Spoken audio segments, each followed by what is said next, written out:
Wolstenholme here today. So Ryan's Programme Manager at NIHR Academy, and he's also a member of the Personal Awards team. He's still a member of the Personal Awards team, just about. Just about, yes, yeah. Moved to the Global Health team very shortly, but yeah, for the past 3 years I've been in Personal Awards. Yeah, that's great. Okay, so I'll just get you to put your mic on, if that's all right.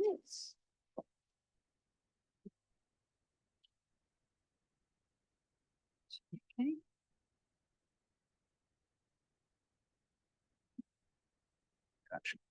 Okay, yeah. Okay, so I'll hand over to you. Thank you. So, hi everyone. Yes, so Ryan Wolstenholme, Programme Manager at the NIHR Academy.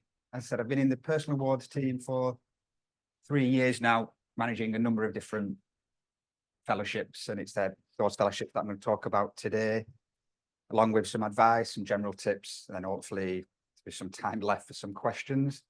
But as just check first, is who in the room's previously held a fellowship or has one at the moment? Cool. Well, I'll start with a bit of an overview of the NIHR as a whole. It is one of the largest funders of health and care research in Europe.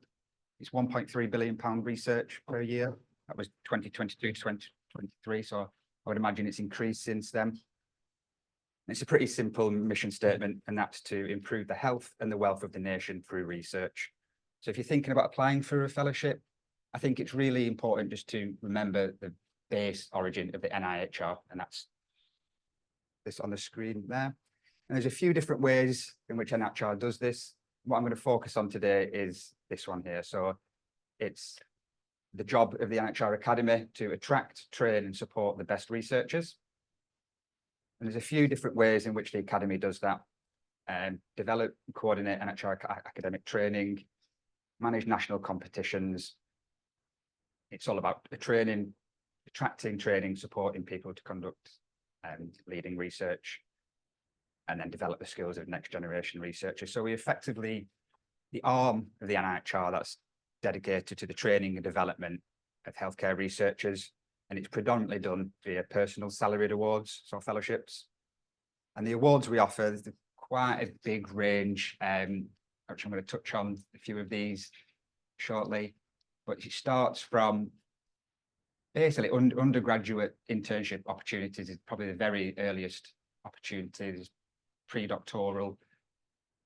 As I mentioned before, there's integrated pathways, so it's all different professions, infrastructure and capacity building structures, global health activities, and then the academy members support for networking, mentoring, and again, I'll touch on them shortly.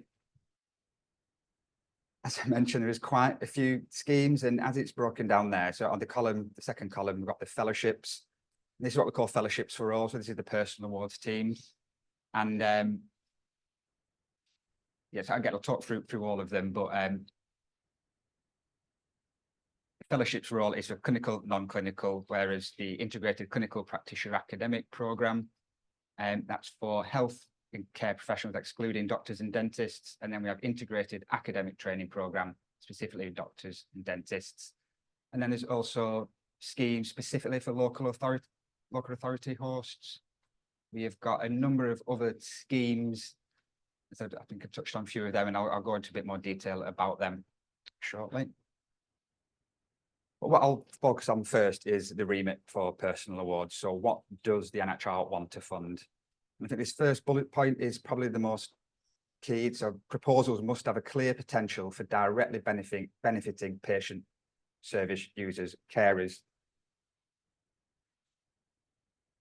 And so doctoral level award is early translational, is not within remit, but advanced fellowships, experimental medicine, early translational is within remit, as long as there's a clear pathway to patient public benefit. And what I'm going to highlight, which is probably most applicable to today, so this is within the personal awards remit. NIHR will support high quality educational research and methodological research. It is expected that the research will have the potential to have practical application and the potential impact on patient service users, carers, and the public. So it is something that is within remit, it's medical clinical education. So just to clarify that. We have a lot of charity partners on board, and this is growing. And I think if you are thinking of preparing an application, it is worth checking if these charities are interested in funding something within your area. For instance, the Stroke Association and the kidney research, they're not necessarily just wanting to fund research into stroke or kidney disease. They have got a very strong focus on funding things like health inequalities. So you might not feel as though your research area is applicable to that charity, but it's definitely worth checking. And there's a lot of benefits of having two funders if they were co-funding it, just access to their patient public groups and just more mentors. It's definitely worth checking. And that, as I mentioned, there's the fellowships for all the personal awards. Let's go through some of these. So we do have pre-doctoral fellowship and the doctoral fellowship. The pre-doctoral fellowship is 12 to 24 months, funding your salary to do a master's course, and it's £5,000 training and development budget. And this is, as you can see there, it's eligible for those aiming for a career in social care research methodology. So it's just methodology research on the pre-doctoral fellowship. Then we have a doctoral fellowship, which is a 3-year fellowship to complete PhD. Again, we'll fund the salary, the training and development budget, and the PhD fees. We have the Development and Skills Enhancement Award. I think, as Kath mentioned, has held one of these, and I think it's really important to get a bit of a background behind the DSE to understand, you know, the aim of it. And this came about basically around 5 years ago. We did a strategic review at the Academy to highlight, but to find out what was missing, what researchers needed, and it was identified there was a drop-off at doctoral stage. So you might have completed a doctoral fellowship, you might have just got your PhD, not necessarily ready for that competitive senior postdoc fellowship. So the idea is basically it's meant to do what it says on the tin, the development and skills enhancement. It is now 12, 18 or 24-month award, protected time to develop skills, build collaborations, build networks, protected time, and use a part of it to prepare an application for future funding. So the selection committee, the assessors for this, they all want to see what's next in your career, where are you going, they want to see that trajectory, what's needed to get there, and how this DSE, this training and development program, will help you get there. And then it's open for applications all year round with 3 review periods in June, August and February. So it's the only one scheme where it's always open, and then we do a poll of all the applications and they will be assessed states. Something that's quite new that we launched last year is the pre-application support fund. It's quite similar to the DSE in that there's like a bit of a bridging award support to get a fellowship. The difference is this is protected time purely to focus on writing and developing application. So we encourage applications from groups and professions that are underrepresented within NIHR, and that can be, there's no definitive list of who can apply for this. So it's up to you to justify why this support is needed. And following on from what Kath said there, I think it's a great scheme, and this has come about from events like this where we've asked for the barriers, and one of the barriers is protected time funding to put these applications together. So hopefully that's something that if you are thinking of applying for one of the fellowships, I'd advise looking into. We have advanced fellowships. So again, with the strategic review 5 years ago, we had a number of different fellowships. We had a career development fellowship, clinician scientist, we had knowledge mobilization, research awards. Feedback from that was it's quite confusing of which fellowship do I go for. You might not think of it from the list of fellowships, but we have simplified them. And we've got the advanced fellowship now. So that's broken down into an early postdoc and then senior. So there's 2 funding committees, 2 selection committees for the advanced fellowship. One will assess all the earlier junior career postdoctoral researchers, and then a separate one for the senior. Again, open to clinical and non-clinical applicants. And there is the option of 40% clinical practice time to include that in the fellowship. Again, this is the scheme of the fellowships for all, so it's up to you if you wanted to include that. No requirements on that to include clinical time. Yeah, again, so the majority of funding awarded in response award, and that means that there's no really any kind of area that we want. This is the goal, is to develop the researchers. It's a training vehicle for you to get to where you want in your career to become a future leader of healthcare research. So it's not that we want research topics or research areas. It's what you're doing and what you need to get to where you're going. Funding wise, 2 to 5 years, between 50 and 100%. So in theory, and we have funded this before, you can do a 5-year advanced fellowship at 50%. It'd be a 10-year fellowship. Again, obviously, you'd have to justify how you'd keep that on track and keep it relevant. And we pay salary, research costs, support post, depending on the length and your seniority. You can get a postdoctoral research assistant. And then, yeah, so you can get 2 fellowships in total, long as the overall duration is not longer than 8 years. And this runs twice per year. And then the assessment criteria is all online, but it's very much, it's the person, it's the project, it's the training and development program, and it's support. So it's, I'm going to touch on this later, but there's specific assessment criteria for all the fellowships. And then we have the research professorship, which is the flagship NIHR Academy Award. This is open to, so there's a nomination process from the university or NHS trust to nominate someone for a research professorship, and they can nominate 3 now. If a host is nominating 3 people for a research professorship, 1 must be female, 1 must be from an ethnic minority background. So this is another thing that we've introduced, another eligibility criteria to again tackle barriers.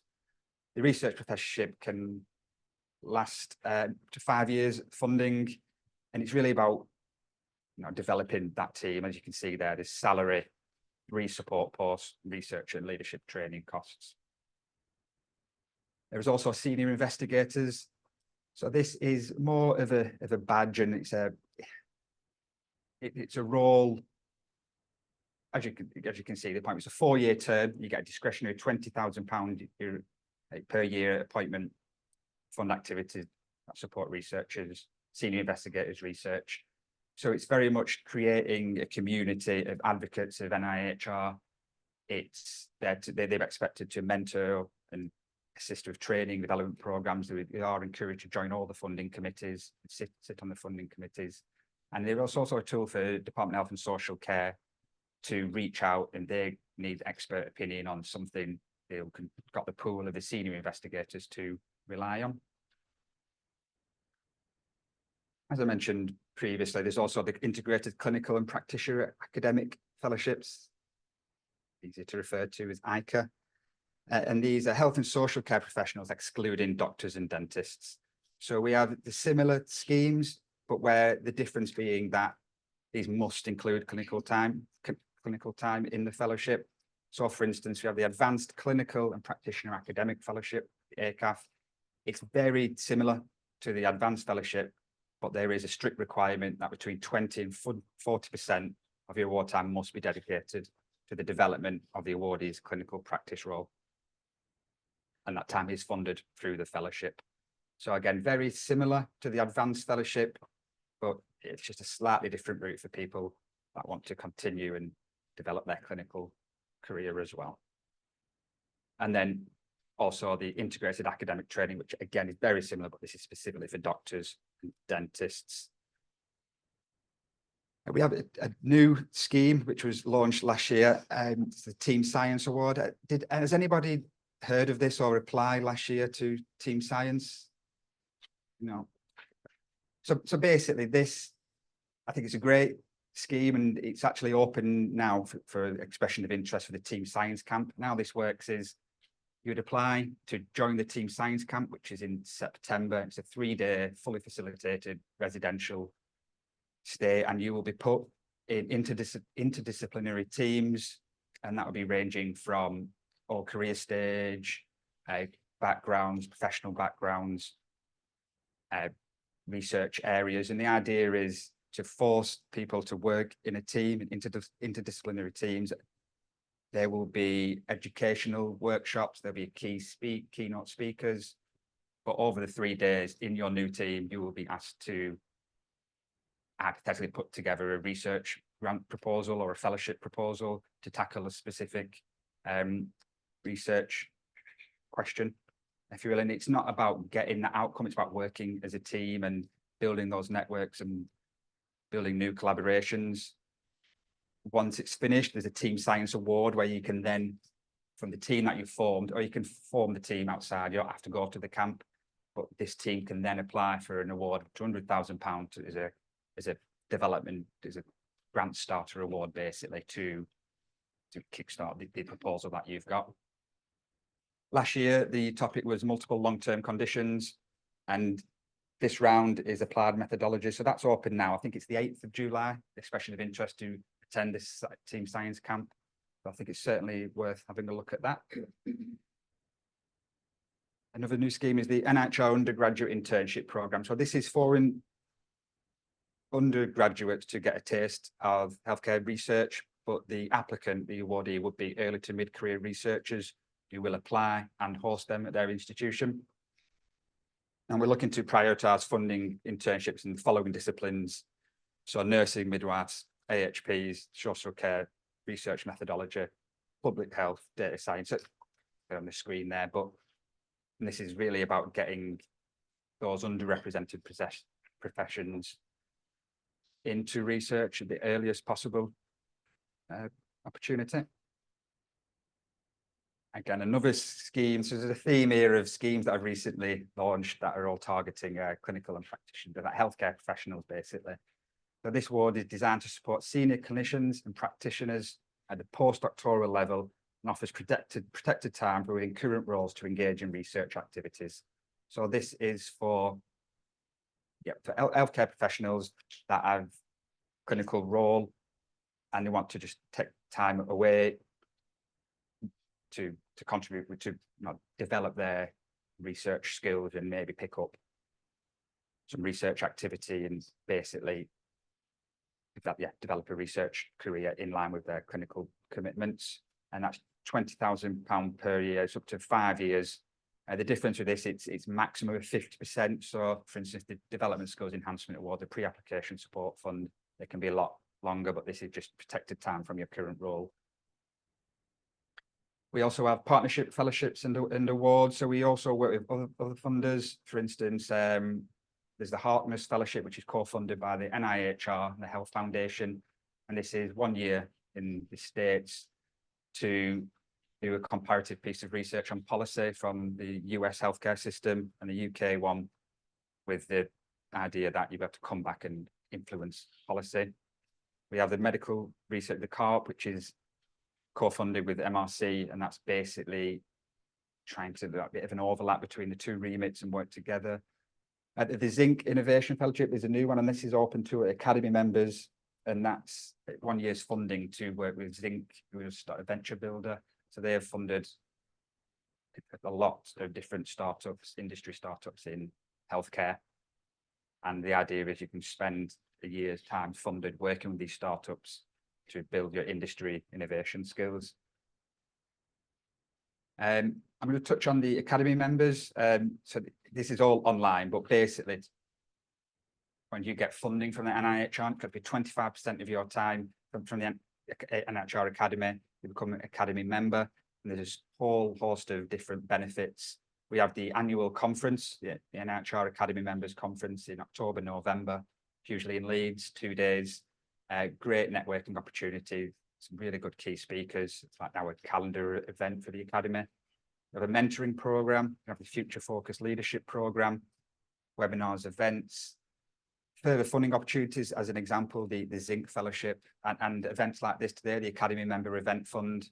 So once you are in the Academy, there's a whole host of different opportunities available.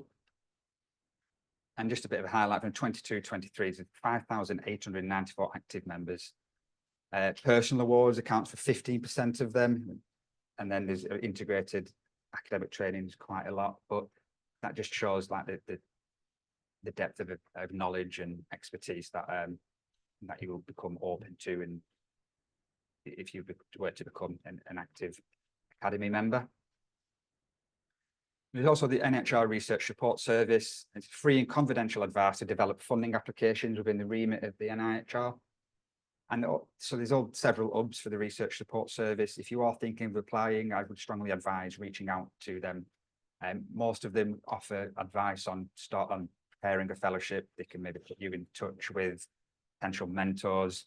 A lot of them have mock interviews. Another one at Imperial is launching a paid peer review service, which if your application is going to get peer reviewed prior to it being submitted, it will be a huge benefit and make it a lot stronger.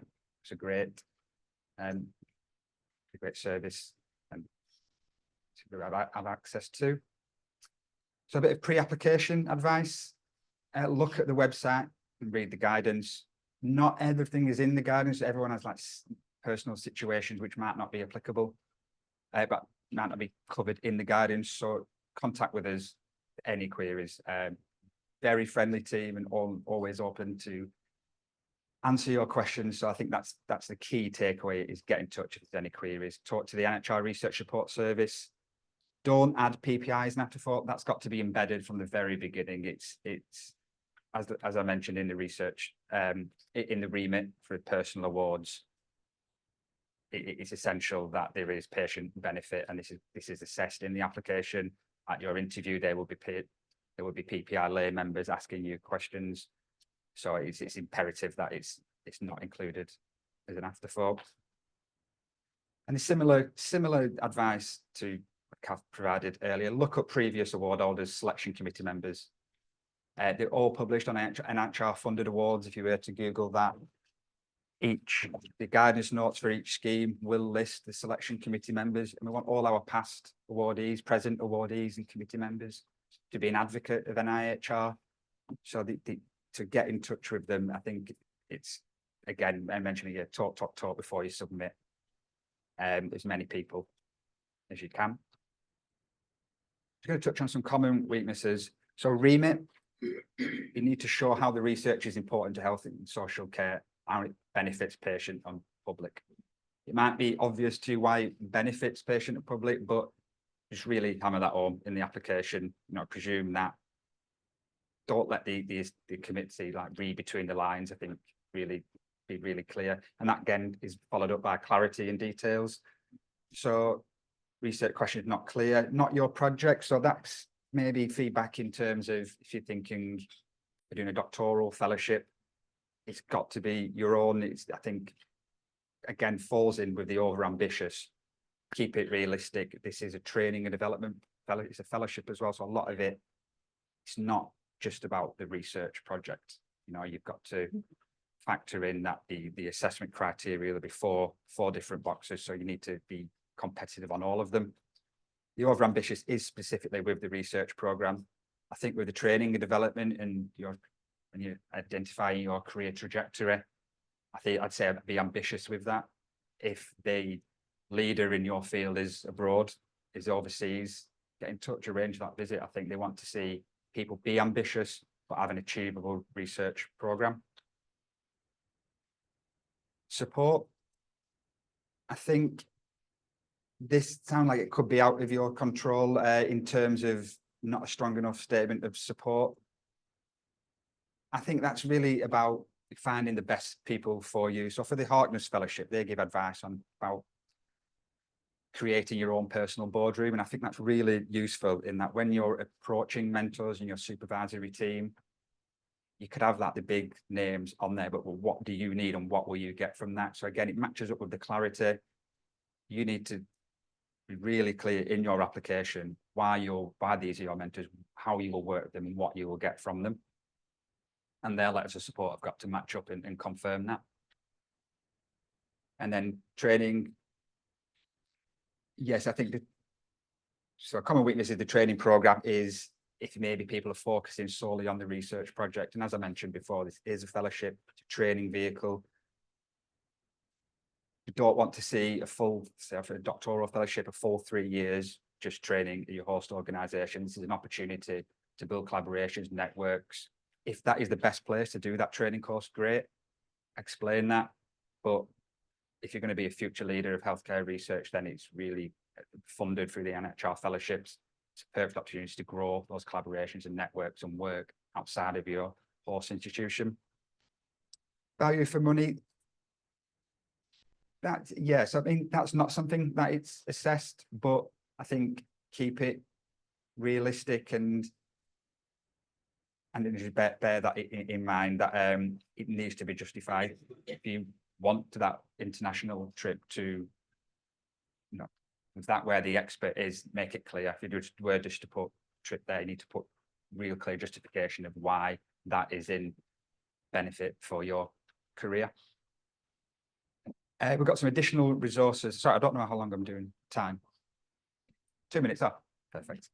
We've got some additional resources, and I believe this presentation will be sent out to everyone. Yeah, great. So this is all on the website, and hopefully you'll get these links here. Which yeah, so it's about getting in touch, which is basically, yeah, the key point is get in touch with us. If you've got any queries, we can point you to the right scheme that might be for you, the right one for you. And also hopefully put you in touch with current award holders where possible. Yeah, so any questions? Oh, no, Thanks so much, Ryan. no problem. Yeah, I mean, you're welcome to look at them and choose the ones that you want to answer. Yeah, so I got, is it, Or I I've can, been voted. Yeah, I could start from the top. yeah. Okay, how much would your salary be with funding when doing a PhD fellowship? Is it capped or match your current salary? So it's not capped, it matches your current salary, depending on who your host is. So if it's a university, they might have a set salary for someone at that level doing a PhD, but from our side, we don't have a cap. It's what you will be employed in your contract with the host organisation. We will cover your salary costs through the duration of the doctoral fellowship. If in a teaching position, but have a PhD, but would like to do some research, what would this fall under? So yeah, so all our schemes, so you have a PhD. So I suppose there's a number of schemes. The Development Skills Enhancement Award is probably, I think, one of the reasons we say to use this award is transitioning into research. So if you're in a teaching position but you want to move into research, I think looking at the Development Skills Enhancement Award is a way in. It's protected time to develop and skills and plan the next stage of your research career. So you can work on the network's collaboration, developing specific skills. There is some strategic themes for the DSE, for instance, health data science, clinical trials. They're all areas that we know people probably need a bit more training in. And it's a really, it's really good precursor for postdoctoral fellowships. I think, for instance, the success rate for the advanced fellowship is around 22%. For those that have completed a DSE, 67%. So we know it's working. We know it's like really good use of funding for that protected time to work towards. Ryan, can I ask you a specific one that's a bit further down, Yeah. which is about, are these open to people outside of England? Okay, so as you mentioned earlier about the eligibility changing, it does change round from round, and it's whether that devolved nation, so it's only going to be England, Ireland, Scotland, England, Northern Ireland, Scotland and Wales, and it does differ from round to round, which obviously can be a bit confusing, but it depends if that devolved nation gets on board. When we launch, we'd like permission to launch and fund this call. So I checked with the guidance for the Development Skills Enhancement Award, the research professorship. They are England only. Yeah, Wales, Northern Ireland, Scotland have their own equivalent. But yeah, I just advise check that specific call on whether the devolved nations are partnering on it. So it depends basically. Thank you. Okay. I've got what exactly is applied methodologies? It seems quite broad. Yeah, I think so. I think in regards to the team science, and I think that's the idea. I think we want to get teams from all different backgrounds. So if we make it too specific, we're just going to get specific people in these teams. And the idea is, so the last one was multiple long-term conditions, which again is very broad in terms of your expertise, your research area. There will be more information on what will be happening at the team science camp on the website. So I'd advise to look at that, but I think it's purposely broad for that reason. Okay. Is there some sort of guide that helps you work out which award is best for you? Not yet. I think I know that MRC have you put your details in and it can kind of point you towards what's best for you. We don't have that at the moment, and I could appreciate that it is quite confusing sometimes. What I would say is Academy-awards, it'll be on the slide check. If you're not sure of which is the best fit for you, drop us an email, give it the background, because we appreciate it's not the clearest at times, and it is something, again, maybe another simplification measure is coming in, just try and align some of these schemes. But the bottom line is there might be multiple schemes, and it is the case a lot of the times.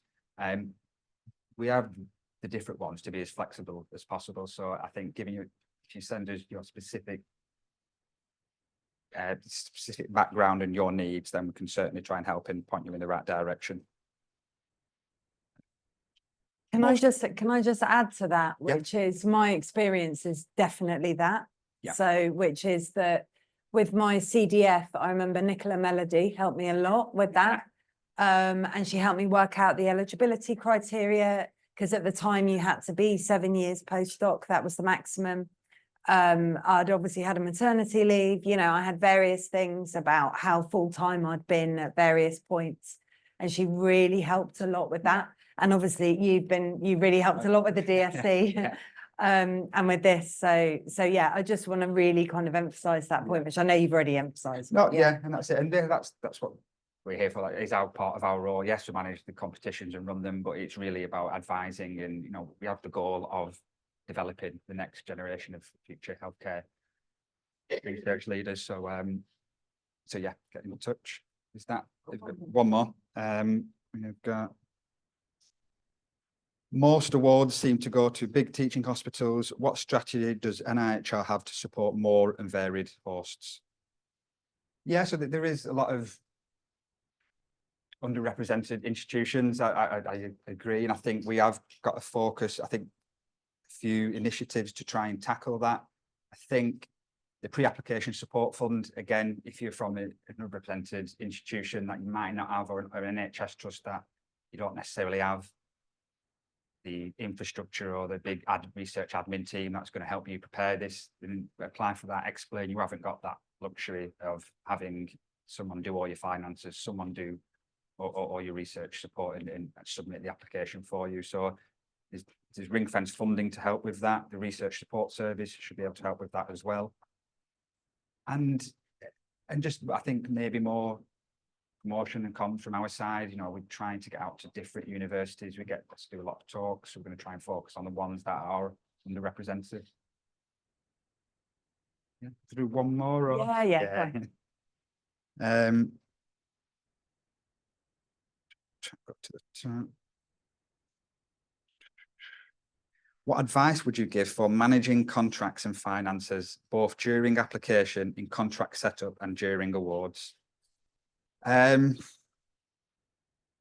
what advice would you give? Be patient. There is a lot of back and forth, and I think,